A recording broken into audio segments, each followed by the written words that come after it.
வீட்டு வேலை செய்யறதுக்கும் பாத்திரம் கழுவுறதுக்கும் வீடு கூட்டுறதுக்கும் வேற நேரமே இருக்காது. இனிமே என் பிள்ளைய தேடிக்கிட்டு மூக்குத்தி வளவி அருணா கொடின்னு வந்த நடக்கிறதே வேற. நம்ம கரெக்டா நம்ம புருஷனுக்கு சோறு போடலாம்னு போவோம், சோறு போட்டுட்டு இருப்போம். இல்ல அப்பதான் ஒரு 5 நிமிஷம் உட்காந்து பேசலாம்னு உட்காந்துருப்போம்.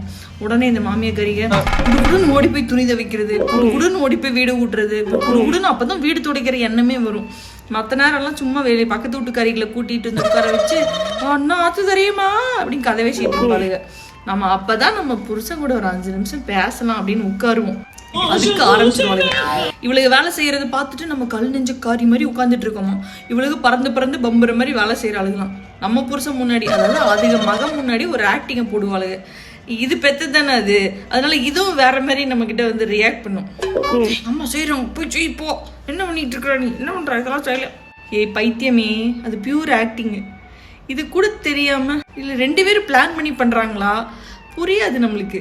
ப்ரோ ஒரு அளவுக்கு தான் ப்ரோ எல்லாமே.